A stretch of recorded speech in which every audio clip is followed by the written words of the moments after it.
Just a reminder to vote in this week's Locals poll, where you decide what deck I take to Locals every single week. Without any further ado, I hope you enjoyed the video. What's up, YouTube? Welcome back to the channel, and today we have the deck profile for the deck that we took to Locals this past week, being Ghoti.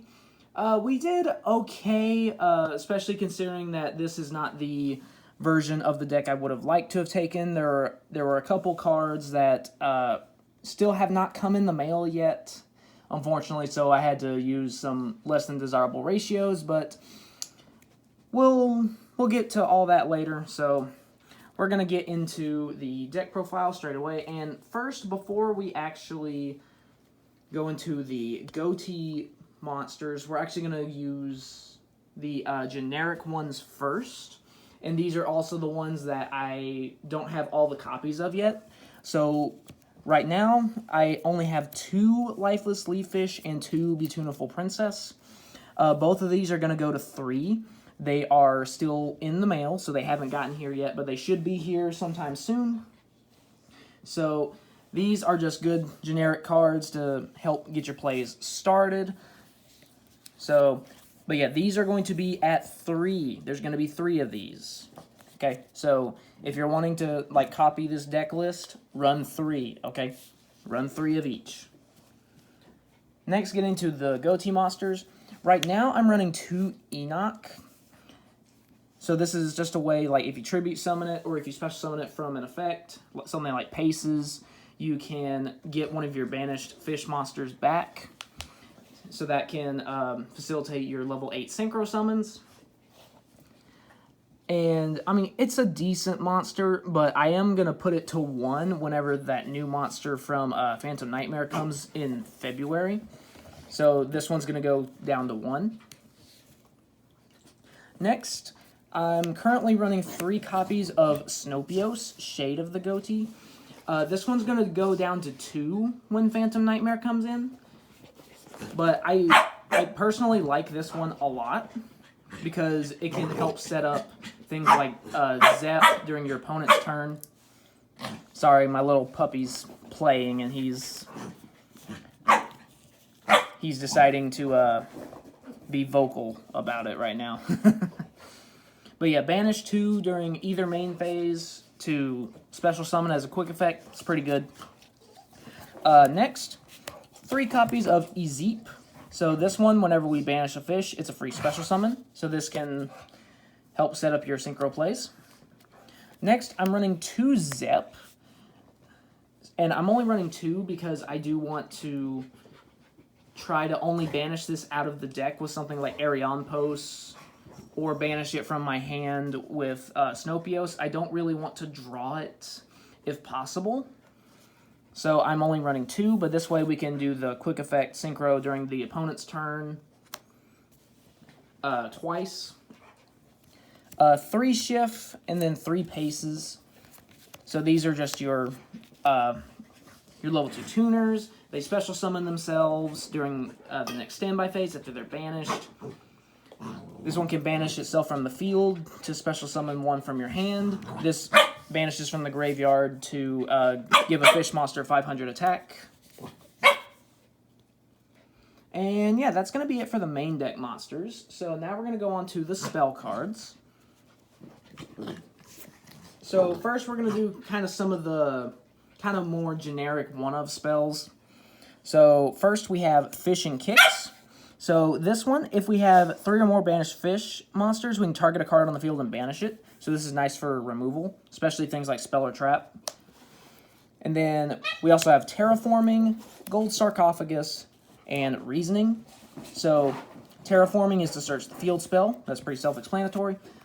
Gold Sarc is to get some of your play started, because, you know, the Ghotis want to be banished so they can special summon themselves. Unfortunately, we only have 1 Gold Sarc because of the limited list, but for now, it's going to remain at 1. Reasoning, because they're at different levels. Every time I activated this, I got a special summon, so that was very nice.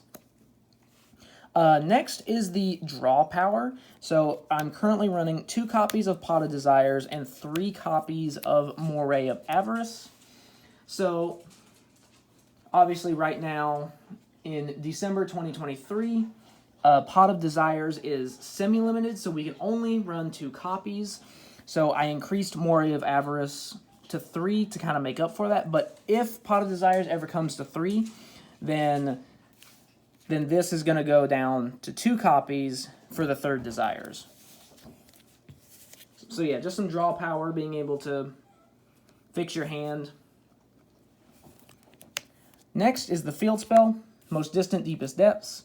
This can banish 1 from your hand or graveyard to search, and then while you control a fish synchro monster, it can't be destroyed or banished by card effects.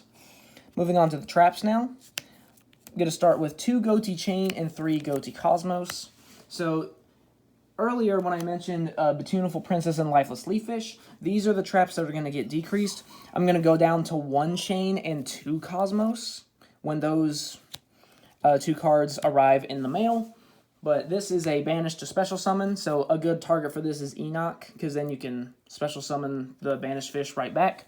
This one, it depends on how many banished fish you have. I mainly like it for the 1 and 4 effect. I've never resolved the 8 effect, but it's possible. Next is Ghoti Fury. This is a continuous trap. And mainly what I use this for is the first effect, where as a quick effect, you can target a fish you control and a monster your opponent controls and banish them both until your next standby phase. So this serves as temporary removal, so you can get rid of monster negates with this. And then finally, rounding out the main deck, the last card is 1 copy of Oh Fish. So when an effect monster's effect is activated, you can shuffle a banished fish into your main deck to negate and destroy. But I'm only playing 1 of this because it is slightly anti-synergy, because Ghotis want to be banished, but I figured just having a 1-for-1 trade would be very nice. Okay, so moving on to the extra deck now. So first we do have, excuse me, first we do have a couple Link monsters. So first we have 1 copy of Mistar Boy and then 2 copies of Abyss Keeper. So Mistar Boy, I only like to summon it after I've summoned Deep Beyond, so that way it doesn't get banished, just as a way to kind of increase Deep Beyond's attack points, so that way we can try to go for game. Abyss Keeper, we ended up not summoning it at locals this time, but basically you can special summon a fish monster from your hand to a linked zone, so it can serve as an extender if you need to. So like say if you have a couple tuners on the field but no non-tuners, you can just link summon this to get your non-tuner out on the field without using your normal summon.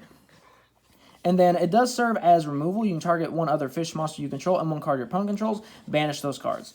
So yeah, this serves as potential removal as well as an extender, and this serves as more attack points for Deep Beyond.